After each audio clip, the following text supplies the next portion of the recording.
드디어 6화에서 이수민 죽음의 진실과 함께 재우의 실체가 명확히 밝혀졌네요.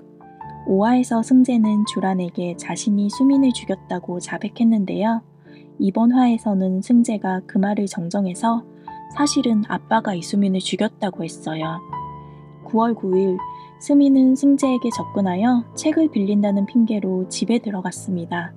그리고 갑자기 수민은 승재에게 어떤 사람이 자신한테 태어나지 말지 그랬냐는 말을 했다고 얘기하는데요.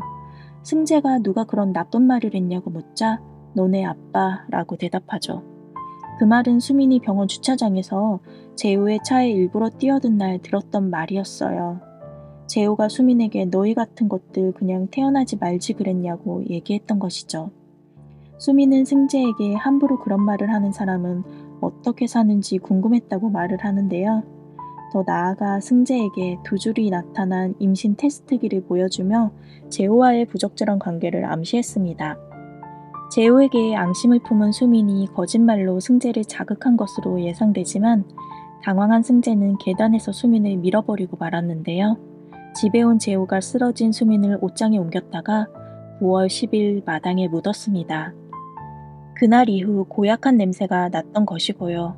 9월 19일 낮에 주란이 마당에서 수민의 손을 발견했고 20일 새벽에 재호는 수민의 시체를 낚시 가방에 담아 유기했던 것이죠. 여기까지 설명하고 재호는 주란에게 가정을 지키기 위해 덮자고 하지만 주란은 사람이 죽은 일인데 그럴 수 없다고 하는데요.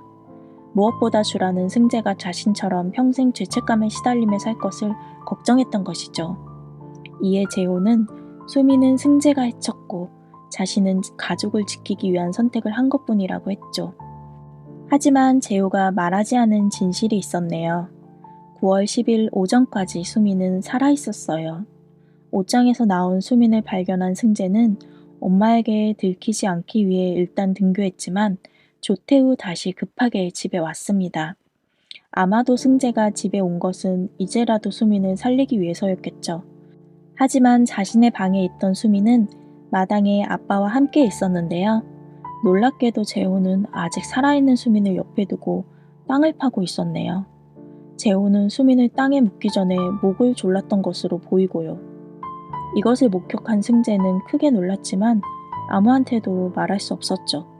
안 그래도 강압적이었던 아빠가 그 일로 더 무서워졌을 테니까요. 또한 재호는 승재가 진실을 목격했다는 것도 모르고 주란에게 하듯이 너 때문이라며 가스라이팅을 해왔겠죠. 아니 재호는 승재가 목격한 것을 알았어도 자신의 뜻을 밀어붙였을 거예요. 그에게는 겉보기에 그럴듯한 가족, 집, 미래가 무너지는 것이 가장 두려운 것이었으니까요. 지금까지 주란은 그런 재호의 입맛에 맞게 조종당했던 것이고요. 그리고 승재는 엄마가 아빠에게 조종당하는 모습을 이번만큼은 참을 수 없었던 것 같아요. 사람이 죽은 일을 아무 일도 없었던 듯 그냥 덮을 수는 없었던 것이죠. 그래서 승재는 엄마와 함께 살 집까지 얻어서 나갔던 것이고 찾아온 주란에게 자신이 본 것을 얘기할 수 있었는데요. 사실 1차적으로 계단에서 수민을 밀었던 승재의 잘못도 크지만 수민의 죽음은 그 후 상황을 주도했던 재호의 행동이 결정적이었죠.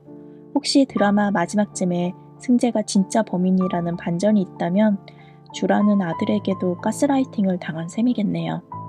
아무튼 주란은 승재의 말을 듣고 남편이 또 자신을 속였다는 것에 대해 큰 분노를 느끼지 않을까 싶어요. 상은은 드디어 윤범이 5억으로 금액을 높였던 이유를 찾았습니다. 윤범의 핸드폰에 있던 창밖 풍경과 수민의 핸드폰에 있던 풍경이 일치했던 것이죠. 두 사진 모두 상세 정보에 있던 위치도 코넬리아를 가리키고 있었기에 수민이 주란네 집에 머물렀던 증거는 확실했습니다. 윤범의 노트에는 핑크폰 마지막 위치가 코넬리아였다는 메모도 있었죠. 상은은 돈이 목적이었기에 경찰에게 핑크폰을 원래 가지고 있던 사람이 재호라는 말을 하지 않았어요. 재호가 범인으로 잡히면 협박할 거리가 사라지기에 윤범에게 죄를 뒤집어 씌울 생각으로 보였죠. 상은은 누구를 협박할지 고민하다가 문주란에게 연락을 합니다. 7화 예고를 보니 주란은 상은에게 재호를 함께 처리하자고 하는 것 같아요. 그리고 그에 응하는 상은이 모자를 쓰고 주란네 집을 방문하는 모습이 보였는데요. 소설에서는 이 부분에 함정이 있었는데 이때부터의 긴장감과 반전이 인상적이었기에 남은 이화가 더욱 기대됩니다. 또한 원작과는 다른 승재의 행보도 궁금하고요. 이상으로 마당이 있는 집 6화 리뷰를 마치겠습니다. 시청해 주셔서 감사합니다.